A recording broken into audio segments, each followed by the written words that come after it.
हिमाचल प्रदेश के कांगड़ा जिले के नगरोटा बांगवा इलाके के पटियालकड़ गांव में मातम पसरा हुआ है, क्योंकि इस गांव का नाम रोशन करने वाले विंग कमांडर नमाज सियाल शहीद हो गए हैं। उनके शहीद होने से पहले एक वीडियो खूब वायरल हो रहा है, जिसमें उन्हें हंसते देखा जा सकता है, लेकिन चंद सेकंड में उनके साथ ऐसा दर्दनाक हादसा हुआ जिसकी कल्पना शायद ही किसी ने की होगी। सिर्फ 34 की उम्र में देश के इस बहादुर बेटे ने 19वें दुबई एयर शो में प्रैक्टिस के दौरान तेजस फाइटर जेट उड़ाते हुए अंतिम सांस ली। ट्रायल रन के बीच अचानक एयरक्राफ्ट में आई गड़बड़ी ने पलों में हालत बदल दिए और वही पायलट जो दुनिया के सामने भारत की ताकत दिखाने निकला था, शहीद होकर लौट आया। इस खबर ने गांव की हवा ही बदल दी है। जहां कभी गर्व की बातें होती थी, आज वहां आंसुओं और अविश्वास की खामोशी पसरी है। जरा सुनिए शहीद विंग कमांडर नमाज सियाल के चाचा ने क्या कुछ कहा। उन्हें कैसे पता चला कि उनका भतीजा इस दुनिया में नहीं है और परिवार वालों का क्या हाल है, सुनिए। भाई का टेलीफोन आया कोई 3 बजे कि ऐसे ऐसे हुआ, आपको पता लगा? मैंने बोला नहीं, मुझे पता नहीं लगा। बोला नहीं, क्रैश हुआ। मैंने बोला सर्टन है वो एक्सपायर हुआ या कुछ भी हुआ? बोला नहीं, ऐसा तो नहीं है, लेकिन क्रैश हुआ। फिर हमारे ऊपर, मैं सिद्धवाड़ी में रहता हूँ, वहाँ पर हमारे ऊपर किराएदार हैं, वो कतर में जॉब करते हैं, इंजीनियर हैं वो। उनसे मैंने पूछा कि यार बताओ एकदम आप, उनके पास ये इंटरनेट वगैरह सिस्टम है बिल्कुल लेटेस्ट। तो उन्होंने पता किया, एकदम उन्होंने बोला क्रैश हुआ और बुरी तरह और एक्सपायर हो गया लड़का। मैंने बोला पक्का कन्फर्म है? बोला कन्फर्म है। फिर कोई 15 मिनट के बाद फिर वो मोबाइल लेकर आए और मुझे मोबाइल पर ही उन्होंने दिखा दिया वो क्रैश और वो धुआं वगैरह जो उठा हुआ, और उससे कंफर्म हो गया। फिर मैंने ब्रदर को बताया कि आपने देखा? बोला नहीं। मैंने बोला मैंने देखा ऊपर, उनको पता है कि ऊपर किराएदार वो रहते हैं, बाहर नौकरी करते हैं वहां पर ही। तो मैंने बोला कन्फर्म्ड है और लड़का एक्सपायर हो गया हमारा। बोला नहीं नहीं नहीं। मैंने बोला नहीं, एक्सपायर हो गया लड़का, मैंने अपनी आंखों से देखा। आपके भाई का बेटा था? मेरे भाई का बेटा। और हम लगभग वैसे ही अलग हैं, लेकिन हम बड़े क्लोज हैं दोनों अपने। तो इनके परिवार में कौन कौन अब पीछे छूट गया है? इनके परिवार में माँ, मेरे ब्रदर, बस 2 ही हैं। बहन जो है वो बहन शादी की है, वो हमीरपुर। दामाद है, उनके 2 बच्चे हैं। अब इतनी छोटी। पायलट जो थे ये खुद भी शादीशुदा थे? इनकी शादी 2014 में हुई थी। हाँ जी। इनकी वाइफ भी साथ ही काम करती थी? वाइफ, हाँ, दोनों ये पठानकोट में थे।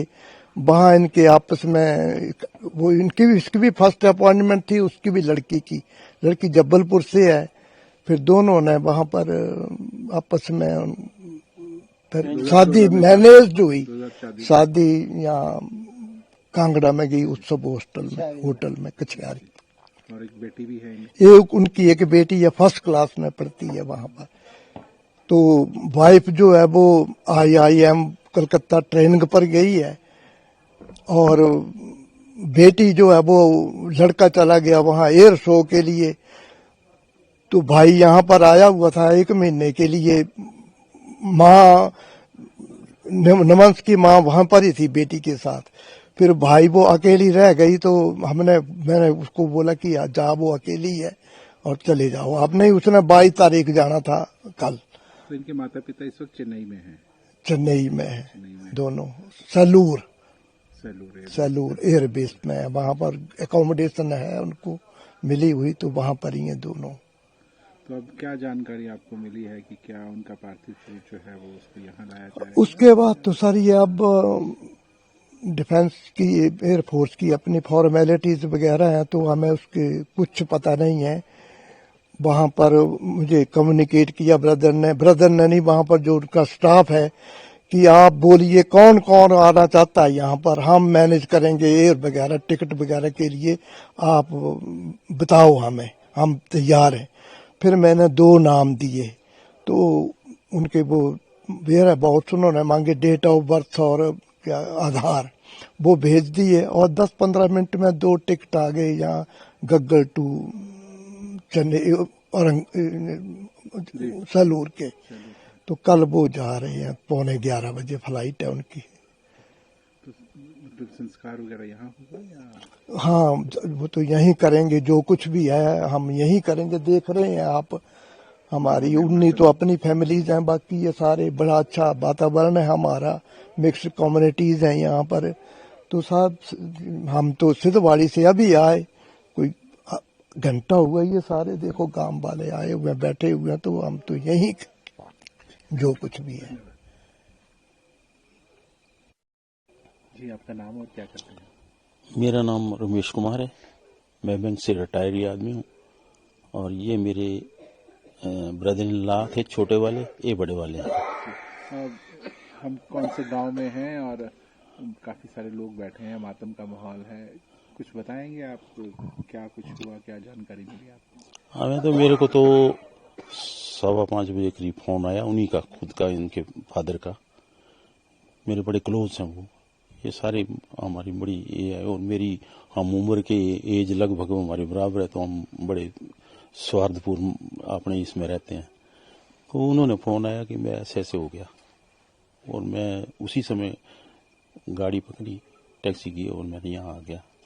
उन्होंने कहा कि वहाँ देखना, आपने चल के मैनेज करो, क्योंकि यहाँ घर में तो अकेले थे। तो पूरे गांव में इस वक्त गमगीन है। हाँ जी, बहुत ज़्यादा सारे लोग बहुत रिप्रेंट कर रहे हैं। एज कुछ नहीं थी, उसने आगे प्रमोशन से जानी थी, बड़ा कुछ सोचता है आदमी, कुछ लंबे। उसकी अभी 34 साल की एज में वो स्क्वाड्रन लीडर था, तो आगे भी बड़ी आशाएं थी। और सबका बड़ा विनम्र आदमी था, बड़ा हल्का आदमी, उसको पहचान नहीं सकते आप कि वो इतने बड़े इसमें है। हर से मिलना, हर से।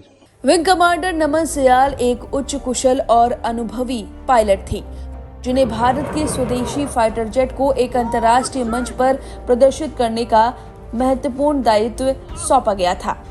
उन्होंने सैनिक स्कूल सुजानपुर चीरा से अपनी स्कूली शिक्षा पूरी की थी।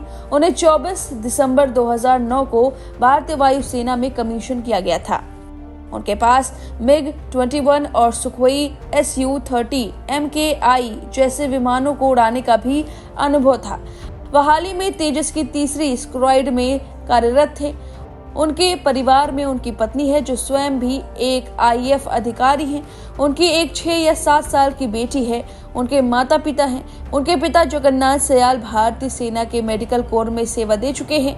दुर्घटना के समय उनके माता पिता तमिलनाडु के कोयम्बटूर के पास सुलूर एयरफोर्स स्टेशन में थे, जबकि उनकी पत्नी एक कोर्स के लिए कोलकाता में थी। हालांकि दुर्घटना के सही कारण का अब तक पता नहीं चल पाया है। पूरा मामला कोर्ट ऑफ इंक्वायरी के बाद ही पता चलेगा, लेकिन विशेषज्ञों ने संकेत दिया है कि यह युद्ध अभ्यास के दौरान विमान की ऊंचाई कम होने या गति कम होने के कारण हो सकता है। इससे पायलट को रिकवरी के लिए पर्याप्त जगह नहीं मिली। यह तेजस फाइटर जेट के साथ हुई दूसरी दुर्घटना है। इस विमान से जुड़ी पहली जानलेवा दुर्घटना है। इससे पहले मार्च 2024 में राजस्थान के जैसलमेर के पास एक प्रशिक्षण उड़ान के दौरान हमला हुआ, जिसे पायलट सुरक्षित रूप से इंजेक्ट करने में कामयाब रहा था। फिलहाल इस खबर पर अब आपकी क्या राय है, हमें कमेंट करके जरूर बताएं।